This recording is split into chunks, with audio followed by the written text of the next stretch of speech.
harus ada sukacita. Kenapa harus ada sukacita Bapak Ibu?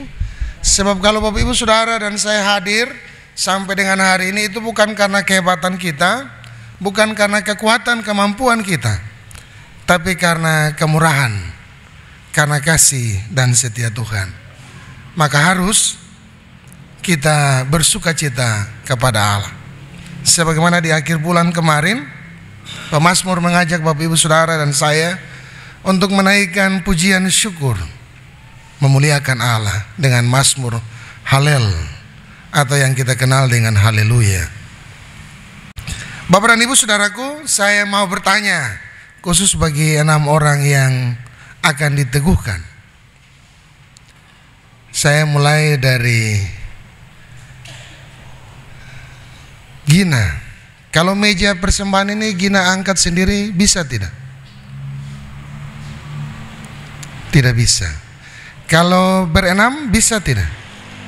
Meja persembahan di depan ini bisa. Kalau dengan 6 angkat bisa toh? Iya. Apa artinya Bapak Ibu? Kalau seorang hanya mengandalkan kekuatan kemampuannya untuk memindahkan meja itu, maka bisa kalau ditarik, tapi berat, tapi melelahkan. Betul tidak?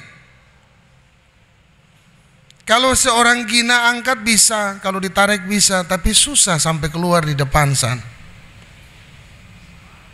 Bapak dan Ibu Saudara, ini bagian ilustrasi yang mau digambarkan bagi kehidupan Bapak Ibu Saudara dan saya ketika seorang Yitro melihat anaknya Musa memimpin bangsa Israel.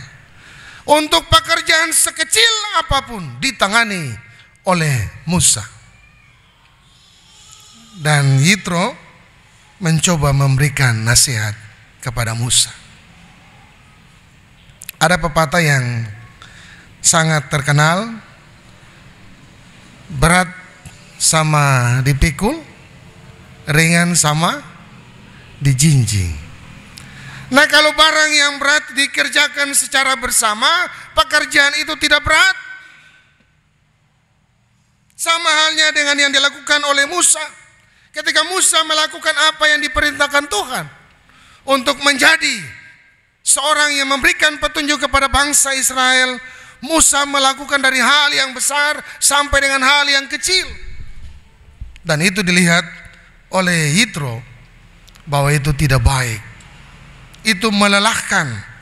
Itu membuat Musa menyusahkan orang lain. Sebab ketika dia memberikan petunjuk, semua orang harus menunggu. Bapak Ibu, kalau dalam bacaan kita dikatakan semua orang berdiri di hadapan Musa, tapi Musa sendiri yang duduk. Musa capek, tapi yang berdiri juga capek. Coba Bapak Ibu lihat kalau kita pergi beberapa waktu yang lalu di kantor catatan sipil, betapa banyak orang yang berdiri, capeknya minta ampun, tidak ada yang bersungut. Ada yang marah-marah, suka penasaran, ada yang lapar, sudah mulai mengeluh karena antrian yang cukup panjang. Bagaimana kalau dengan semua bangsa Israel menghadap kepada seorang yang bernama Musa untuk meminta petunjuk dari Tuhan Allah? Pekerjaan yang cukup capek.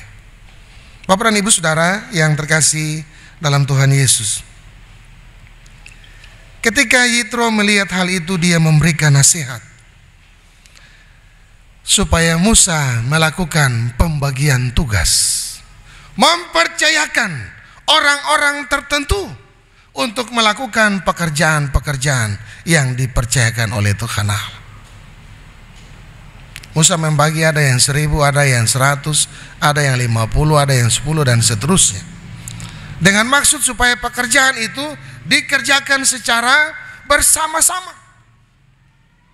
Tapi bagian yang sangat penting dalam bacaan firman Tuhan saat ini Bapak Ibu Saudaraku, seperti yang dikatakan dalam nats pembimbing kita, jadi sekarang dengarkanlah perkataanku. Aku akan memberi nasihat kepadamu dan Allah akan menyertai engkau. Orang yang menerima nasihat, orang yang menerima didikan, Allah akan menyertai. Yitro mengatakan, aku akan memberikan nasihat kepadamu. Allah akan menyertai engkau kalau engkau mendengar apa yang diberikan oleh Yitro. Bapak Ibu Saudara yang terkasih dalam Tuhan Yesus, yang kedua yang mau disampaikan bagi kita adalah, adapun engkau wakililah bangsa itu di hadapan Allah, dan kau hadapkanlah perkara-perkara mereka kepada Allah. Yitro tidak mengabaikan bahwa tugas itu merupakan tugas seorang Musa. Tapi Yitro mau bilang, apapun tugasmu ketika dibagi untuk yang lain, engkau tetap membawa perkara-perkara itu kepada Tuhan Allah. Artinya, ketika nanti dibagi, Musa tetap berdoa meminta kepada Tuhan Allah supaya perkara-perkara yang dilakukan oleh kelompok-kelompoknya itu tetap diberkati oleh Tuhan Allah. Yang berikut Bapak Ibu Saudaraku yang terkasih dalam Tuhan Yesus, kemudian haruslah engkau mengajarkan kepada mereka ketetapan-ketetapan dan keputusan-keputusan, dan memberitahukan kepada mereka jalan yang harus dijalani dan pekerjaan yang harus dilakukan. Bapak dan Ibu Saudaraku yang terkasih, kamu harus mengajarkan segala ketetapan-ketetapan dan keputusan-keputusan, dan memberitahukan jalan yang harus dijalani dan pekerjaan yang harus dilakukan. Bapak dan Ibu Saudaraku yang terkasih, kadang kebanyakan orang, saudara dan saya, lebih banyak hanya mengajarkan. Kalau sampai di bagian ini Bapak Ibu, ayat favorit yang bisa disandingkan, bisa dibandingkan itu dengan Esra pasal 7 atau beberapa bacaan yang 3 minggu yang lalu. Yaitu ketika kita duduk merenung, kita harus melakukan firman itu, baru kita ajarkan. Tapi yang kita lakukan sekarang, kita merenung, kita tidak pernah lakukan, tapi kita ajarkan. Sekali lagi saya mau bilang, kita tidak pernah lakukan, tapi kita hanya mampu mengajarkan. Nah, ini catatan kritis untuk kita perhatikan sebagai pesan iman bagi Bapak Ibu Saudara dan saya. Kalau firman Tuhan itu didengar, direnungkan, dilakukan, maka firman itu akan berbuah ketika kita mengajarkan untuk orang lain. Apa yang harus dijalani, jalan mana yang harus dilewati, pekerjaan apa yang harus dikerjakan, kerjanya bagaimana, semua petunjuk itu ada pada Tuhan. Oleh sebab itu Yitro mengingatkan seorang Musa agar dia melakukan segalanya berdasarkan apa yang Tuhan mau. Dan yang berikut Bapak Ibu, di ayat yang ke-21 dikatakan di sana, di samping itu, kau carilah dari seluruh bangsa itu orang-orang yang cakap dan takut akan Allah, orang-orang yang dapat dipercaya dan yang benci kepada pengajaran suap. Tempatkanlah mereka di antara bangsa itu menjadi pemimpin 1000 orang, pemimpin 100 orang, pemimpin 50 orang, dan pemimpin 10 orang. Bapak Ibu Saudara yang diberkati Tuhan, ketika tugas dan tanggung jawab diberikan kepada Bapak Ibu Saudara dan saya, maka Tuhan memilih orang-orang yang cakap. Yang cakap artinya apa? Orang-orang yang dipandang takut akan Allah, orang-orang yang hidupnya sesuai dengan apa yang dikehendaki oleh Tuhan Allah.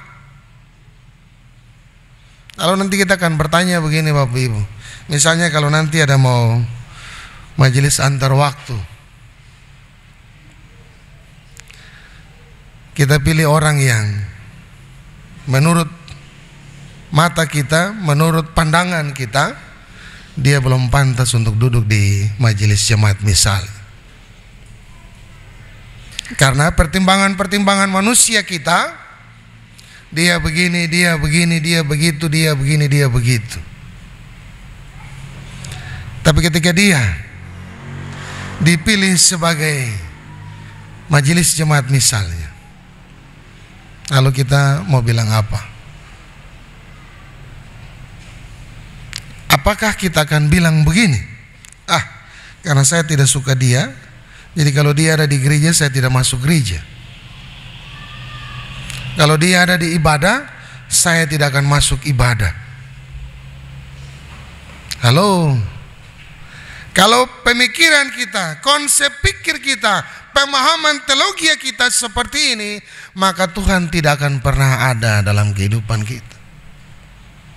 Yang kita datang ke gereja, kita datang bersekutu di tempat-tempat kita yang beribadah, mau ketemu dengan siapa? Mau pamer kita punya kekayaan atau kita mau ketemu dengan siapa? Kita mau ketemu dengan Tuhan. Tetapi ingat Bapak Ibu Saudaraku, bagian lain dalam Alkitab di Perjanjian Lama katakan, kalau engkau mau menghadap ke mezbah Tuhan, selesaikan semua persoalan dengan setrum. Hal ini juga saya sampaikan bagi ke-6 orang. Kalau sampai dengan hari ini masalah belum selesai, maka jangan tambah masalah baru. Maka selesaikan semua persoalan dengan suami, dengan istri, dengan orang tua, dengan tetangga-tetangga kita, saudara-saudara kita. Baru datang mau angkat salib, mau pikul salib. Kemarin juga saya bilang di pengembalaan percakapan yang terakhir, jangan sampai salib yang Anda pikul karena terlalu berat, lalu ambil gergaji potong dia. Nanti datang mau menyeberang, salib sudah tidak sampai. Mau lompat terbisa, terpaksa tinggal di sebelah, tidak bisa menyeberang ke negeri yang Tuhan janjikan itu. Bapak Ibu Saudara yang terkasih dalam Tuhan Yesus,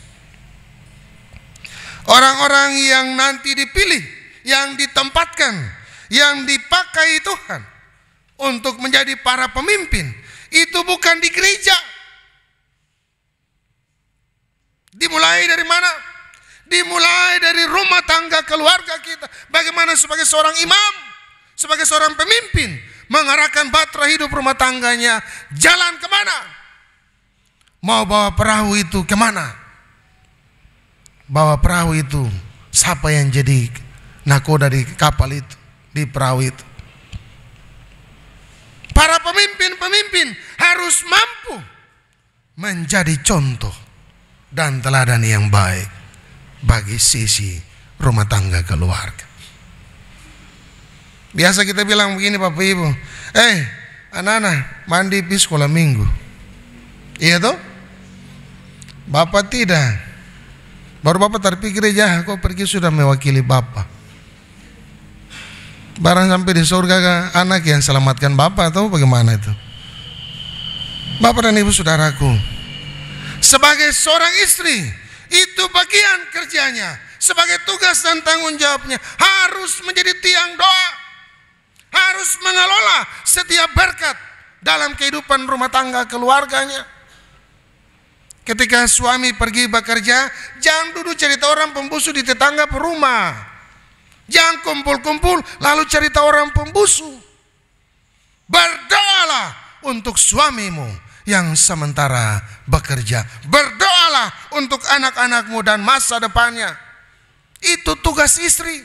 Itu tugas yang mau dibilang dalam pembacaan firman Tuhan bagi Bapak Ibu Saudara dan saya saat ini. Jalan mana yang harus kita kerjakan? Apa yang harus kita kerjakan? Nah, bagaimana dengan anak-anak? Anak-anak harus hidup menyenangkan hati orang tua, memuliakan nama Tuhan Allah, bukan mendukacitakan hati orang tua, sehingga setiap malam orang tua punya air mata mengalir saat berdoa. Orang tua kasih sekolah tinggi-tinggi, tapi sekolah duduk nongkrong di pasar-pasar. Iya toh Jonathan? Termasuk di SMA 3 duduk di pasar-pasar. Apa yang kita harus buat? Yitro mengatakan, tunjukkan jalan mana yang harus dilewati. Tunjukkan pekerjaan mana yang harus dikerjakan. Sebelum itu, sebagai pemimpin, dia harus melakukannya dalam kehidupan. Baru dia bisa ajarkan untuk yang lain. Jangan cuma bisa bicara padahal kerja nol besar. Ya, orang Sorong bilang NATO, no action, talk only. Tidak ada aksi, cuma bicara saja. Bapak dan Ibu saudaraku yang terkasih dalam Tuhan kita Yesus Kristus, seperti minyak yang baik yang meleleh di atas kepala turun ke leher jubah. Itu tema kita. Bagaimana hidup kita menjadi berkat untuk istri, menjadi berkat untuk anak-anak kita. Bagaimana kehidupan pelayanan kita menjadi berkat untuk orang yang kita layani. Dimulai dari diri kita sendiri, bukan menunjuk kepada orang lain. Bapak dan Ibu saudaraku yang terkasih dalam Tuhan kita Yesus Kristus, Yitro, seorang mertua yang cukup bijak, melihat tugas dan tanggung jawab dari menantunya. Dia memberikan nasihat yang baik. Hari ini pun nasihat itu disampaikan bagi Bapak Ibu saudara dan saya. Yitro bilang kepada Musa, bagi tugas itu, kalau dalam bahasa sederhana ya, bagi tugas itu supaya kau kerja ringan. Tapi bukan berarti kau lapas tangan. Kau harus membawa dorang punya perkara-perkara itu di hadapan Tuhan. Kau harus berdoa bagi mereka supaya mereka bisa bekerja dengan baik sesuai dengan apa yang Tuhan kehendaki. Yang 100 kerja, 100 punya. Yang 50 kerja, 50 punya. Artinya Yitro mau bilang bagi kehidupan Bapak Ibu saudara dan saya, mari kita kerja sesuai dengan porsi bidang kita masing-masing. Nah, kalau itu sudah dijalankan dengan segala baik, maka apa yang terjadi dengan kehidupan kita? Tuhan menyertai kita. Kalau kita mau mendengar nasihat, maka tadi Yitro katakan, Allah akan menyertai engkau. Bapak dan Ibu saudara yang terkasih dalam Tuhan, hari ini kebenaran firman Tuhan ini telah disampaikan bagi kita. Kita perlu melatih diri kita. Kita perlu memberikan telinga untuk mendengar lebih banyak daripada berbicara lebih banyak. Sebab Tuhan kasih mulut ini cuma satu, supaya sedikit bicara. Tuhan kasih telinga dua, supaya banyak mendengar. Bukan tabola bale, banyak bicara, akibatnya kita harus mau dengar orang pun bicara. Jadi lebih baik kita sedikit bicara, tapi banyak mendengar. Sebab apa? Kalau semakin banyak kita bicara, semakin banyak dosa yang kita buat dengan perkataan-perkataan yang keluar dari bibir mulut kita. Firman Tuhan ini telah diperdengarkan bagi kehidupan Bapak Ibu saudara dan saya hari.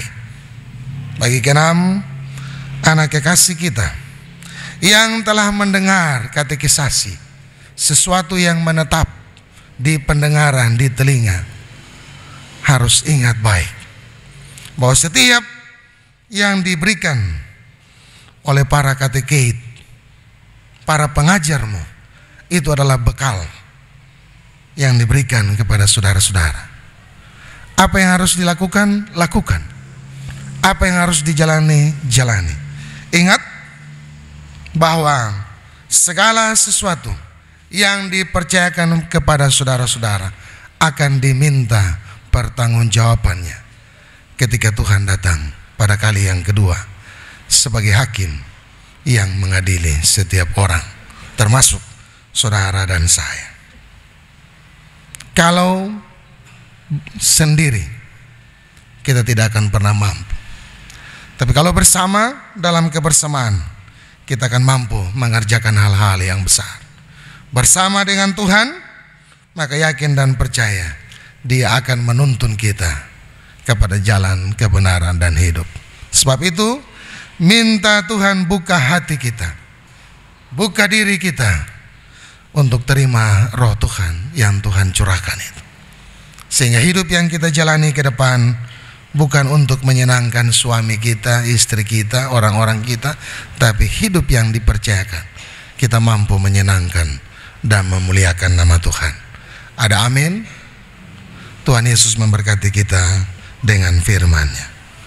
Amin.